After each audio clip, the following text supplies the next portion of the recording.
Assalamualaikum Buya. Assalamualaikum. Allahumma sholli ala sayyidina Muhammad wa ala ali sayyidina Muhammad. Buya, saya hamba Allah di Berau. Saya lihat satu flyer informasi. Di situ dijelaskan ajakan untuk zakat THR Buya. Dengan cara THR ditambah dengan gaji lalu dikalikan 2,5%. Benarkah Buya demikian ada di dalam syariat itu zakat THR Buya? Kita itu dilarang berbuat zalim kepada orang fakir dengan tidak mengeluarkan zakat. Juga tidak boleh zalim kepada orang kaya dengan mewajibkan zakat yang tidak wajib. Enggak boleh.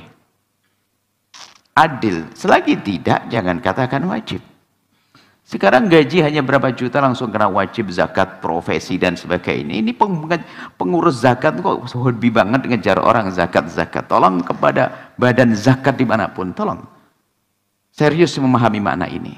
Kita tidak boleh mengambil haknya orang lain. Biarpun untuk orang kaya, memang dia kaya, dipilih oleh Allah jadi kaya. Bukan setiap orang kaya langsung kena zakat.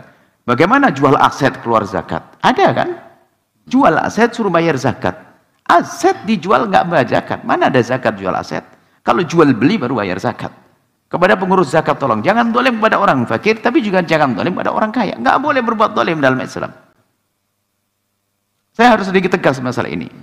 Sekarang kedoliman unik sekali. Setelah zakat terkumpul, dibagikan kepada yang tidak boleh. Misalnya zakat untuk membangun masjid dan sebagainya. Ini kan model dolim kepada orang fakir. Orang fakir nunggu dipakai untuk bangun pondok, bangun masjid. Mohon maaf, ini serius ini. Alhamdulillah kami bangga dengan Badan Amil Zakat Cirebon. Di saat kami menyampaikan kalimat ini, kami diundang. Waktu di Badan Amil Zakat dan diskusi selama 2 jam untuk menjelaskan masalah ini. Karena apa? Orang fakir menunggu jangan untuk bangun pondok pesantren, bangun masjid. Yang bangun masjid orang kaya, jangan duitnya orang fakir. Jadi kita salah dari 2 cara. Mengambilnya juga salah. Yang tidak wajib zakat, kita kan wajib zakat. Anda jual aset, harganya 10 miliar. Biarpun 10 miliar, orang jualan, kok bukan jual beli dia. Orang jualan bukan jual beli, jangan langsung wah wajib zakat. Kok seneng banget ngejar zakatnya orang. Zakat profesi seorang pegawai gaji 4 juta. Gaji 5 juta langsung kena zakat profesi. Ini hobi banget ngambil zakatnya orang. Duitnya orang. Mohon maaf saya harus tegas masalah ini. Kenapa?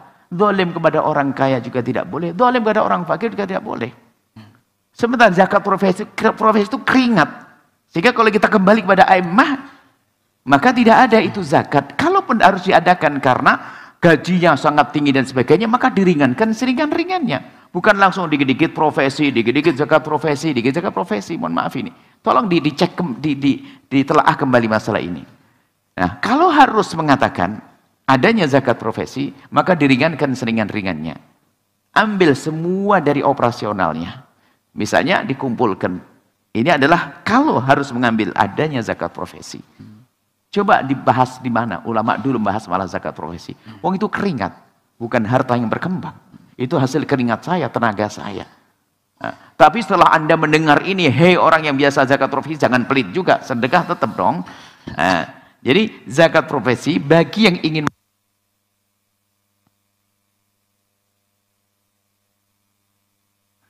hendaknya diringankan seringan-ringannya.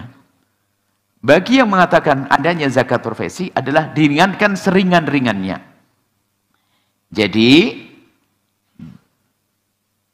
dikumpulkan dalam 1 tahun adalah nanti di ujungnya diperkirakan harus sampai 1 nisab. Nisabnya senilai emas 80 gram kurang lebihnya. Tapi bukan murni setelah diambil dari biaya operasional yang ada hubungannya dengan kerjaannya. Kalau dia harus nyewa, bayar sopir, bensin, kendaraan, itu berapa kira-kira? Setelah diambil itu semuanya, bersih baru dikalikan 12. Kalau dikalikan 12 plus tambahan zakat apa tadi? THR.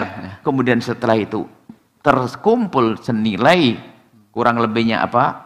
80 gram emas murni tadi, baru nanti boleh dikeluarkan zakat.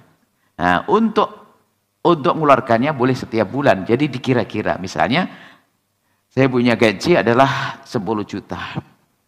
Kalau 10 juta itu kalau diambil operasionalnya 4 juta deh. 4 juta berarti kan 6 ya.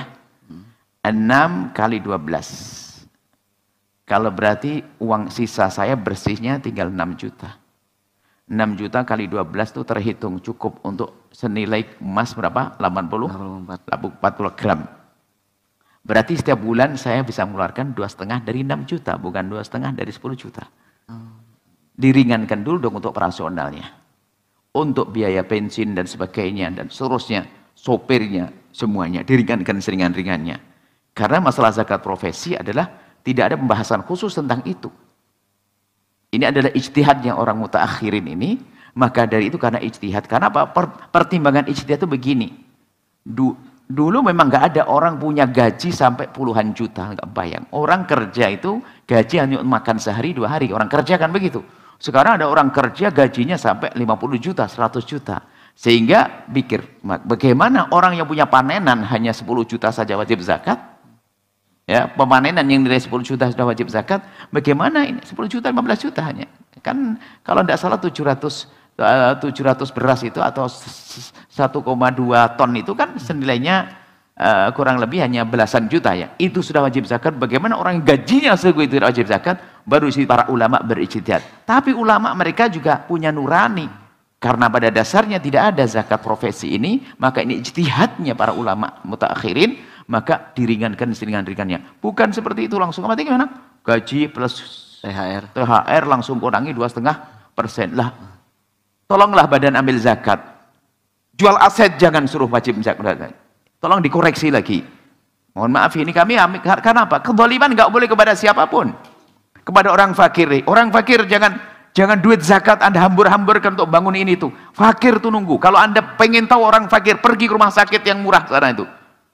Ada orang yang bisa anak orang tuanya sakit. Iya, dia dapat bantuan dari negara yang sakit. Tapi yang jaga siapa yang gaji dia? Ayo. Akankah kita rela menggunakan uang itu untuk membangun masjid, bangun pesantren dan sebagainya? Kita perlu nurani. Jangan melakukan sana sini zalim. Zalim mengambilnya, zalim menyalurkannya. Waduh, apa ini? Jangan sampai seharusnya ini untuk membantu orang malah menjadi ajang untuk berbuat zalim. Sedikit masalah zakat ini penting banget. Penjahat zakat ada 3. Penjahat zakat ada 3. 1, orang tidak berhak menerima zakat, ngaku-ngaku dia menerima zakat. Berhak. Yang kedua, yang tidak mengerti zakat, membagi dengan cara yang salah. Yang ketiga, orang wajib zakat tidak membayar zakat. Hati-hati. Semoga Allah menjaga kita semuanya. Amin. Dari hal-hal yang semacam itu. Mohon maaf ini kami sampaikan demi agar kita tidak zalim kepada siapapun. Jangan dianggap zalim itu nggak boleh kepada orang fakir saja. Zalim pada orang kaya juga tidak boleh. Keadilan harus ada. Dan keadilan adalah dengan ilmu. Wallahu a'lam bishawab. Setelah Anda menyaksikan video ini, jangan lupa berselawat kepada baginda Nabi Muhammad sallallahu alaihi wa alihi wa sahbihi wasallam.